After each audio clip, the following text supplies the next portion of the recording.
Salam əziz dostlar, səhifəmə xoş gəlmişsiniz. Bugün sizə yeni bir video təqdim edəcəm. Bu video uşağın anadan olmasına görə müavinətin təqdim edilməsi ilə bağlıdır. Deməli, ilk öncə də biz egov.az portalına daxil oluruq. Asanımızdan daxil edirik və artıq səhifəmizə giriş etdik. Birinci biz nə edirik? Bütün xidmətlər Əmək və Əhalinin Sosial Müdafiəsi Nazirliyinin aşağıdakı bölməsində uşağın anadan olmasına görə müavinətlə bağlı haqq hesab cədvəlinin təqdim edilməsi bölməsinə daxil oluruq. Buradan artıq səhifə yüklənir və biz yeni cədvəl tərtib edib göndərməliyik.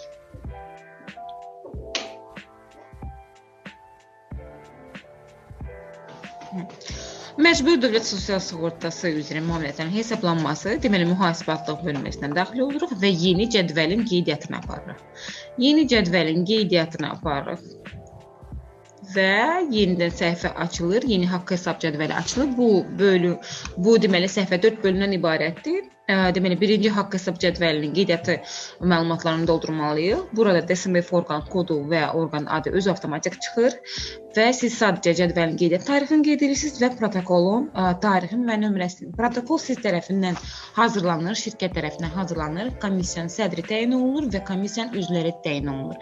Həmin protokol artıq sədrlər tərəfindən və komissiyanın üzvləri tərəfindən imzalandıqdan sonra möhürlənir və buraya bu məlumatlar doldurulur. Gəlin baxaq, bizim protokolumuz nə vəziyyətdədir? Deməli, bu bizim protokolumuzdur. Gördüyünüz kimi bu protokolun nömrəsi var, tarixi var və komissiyanın sədri ilə komissiyanın üzvləri və onunla da bağlı bütün üzvlərin imzaları və komissiya sədrinin imzası və sənəd ümumi möhürlendikdən sonra siz onu təqdim eləyə bilərsiniz. Deməli, protokol dekabrın 29-u tərtib olunub və bir sayılı protokol hesab edilir.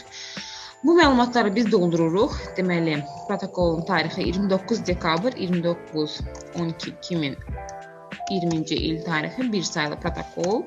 Deməli, yadda saxla düyməsini basırıq. Məlumat müvəffəqiyyətlə yadda saxlanıldı. Keçirik növbəti bölümə. Növbəti bölüm sığortalının haqqında məlumatların daxil edilməsidir. Deməli, siz işçinin sosial sığorta şəhadətnaməsinin nömrəsini qeyd etməlisiniz. Bu nömrəni siz bildirişdən tapa bilərsiniz. Bildiriş, yəni əmək müqaviləsinin bağlanmasına dair bildirişdir. Egov portaldan yükləyə bilərsiniz və deməli, bildiriş açılır və bu bildirişdə siz sosial sığorta nömrəsini tapa bilərsiniz. Qəbul etdikdən sonra avtomatik müavinət alınan soyadı adı, atasının adı çıxır və burada siz keçirsiniz növbəti hissəyə doğum haqqında şəhadətnamənin tarixini. Doğum haqqında şəhadətnamənin tarixi işçi tərəfindən təqdim edilir. Açırıq deməli doğum haqqında şəhadətnaməni və baxırıq onun tarixinə. Deməli, tarix 17 dekabr 2020-ci ildir. Bunu bura qeyd edirik. 17/12/2020 və doğum haqqında şəhadətnamənin seriyası ilə nömrəsini daxil edirik. Deməli, AZ4 şəhadətnamənin nömrəsi isə 537-176. 537-176 qeyd etdikdən sonra gördüyünüz kimi uşağın soyadı, adı, atasının adı, uşağın doğum tarixi avtomatik olaraq sizdə göstərilir. Gördüyünüz kimi uşağın adı və doğum tarixi. Keçirik növbəti hissəyə, müavinətin ödəniş növü. Siz artıq burada müavinət hansı yolla işçiyə köçürüləcək. Siz burada seçə bilərsiniz plastik kartla yaxud köçürməklə. Plastik kartla seçdiyiniz halda siz işçinin əmək haqqı kartının hesab nömrəsini qeyd etməlisiniz. Deməli, bu məlumatlar dolduruldu. Siz yadda saxla düyməsini basırsınız. Məlumatlar müvəffəqiyyətlə yadda saxlanıldı və keçirik növbəti hissə ödəniş çeklistindən daxil edilməsi. Deməli, burada siz əməkdaşlıq etdiyiniz bankın adını seçirsiniz və avtomatik olaraq bankın kodu gəlir. Tapırıq 1-1. Gördüyünüz kimi bankı seçdik və indi hesablaşma hesabının nömrəsini qeyd edirik. İşçinin hesablaşma hesabının nömrəsi şirkətdə olur, mühasibdə olur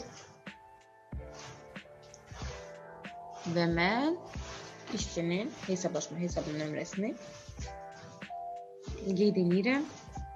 Bura. Yadda saxla düyməsini basırıq. Yenə bizə məlumatlar müvəffəqiyyətlə yadda saxlanıldı. OK, keçirik növbəti və sonuncu bölməyə. Burada isə biz müvafiq sənədləri əlavə edirik və haqq hesab cədvəlini göndəririk. Sənədin növü birinci gördüyünüz kimi protokolun surəti əlavə edilir. Sənədi əlavə etmək üçün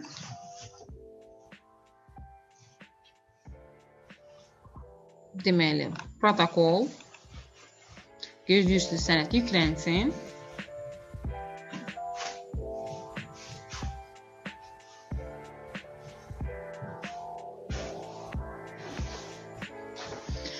Sənəd deməli yükləndi, yadda saxla düyməsini basırsınız və keçirik növbəti sənədin əlavə etməsini.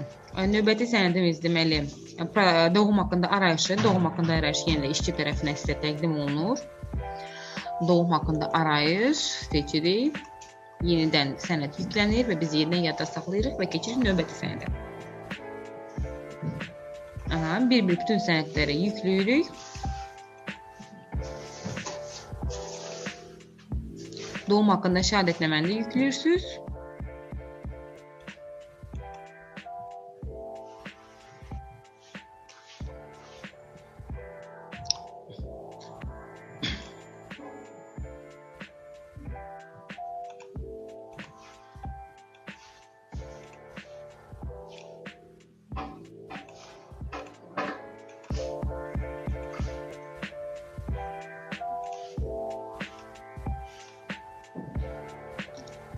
Deməli, artıq müvafiq sənədlərin hamısını yüklədik, yadda saxla düyməsini basırıq və məlumatlar müvəffəqiyyətlə yadda saxlanılandan sonra siz artıq göndər düyməsini basırsınız və sizin haqq hesab cədvəliniz göndərilir. Bu belə. Uşağın anadan olmasına görə müavinət, Əmək və Əhali Sosial Müdafiəsi Nazirliyi tərəfindən ödənilməsi üçün təyinat verilir. Beləliklə, bu asanlıqla siz artıq sənədi təqdim etmiş hesab edilirsiniz.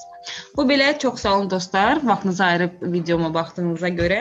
Hər hansı bir sual yaradığı halda videonun altında sualınızı verməyi unutmayın. Çox sağ olun. Özünüzdən müğayət olun.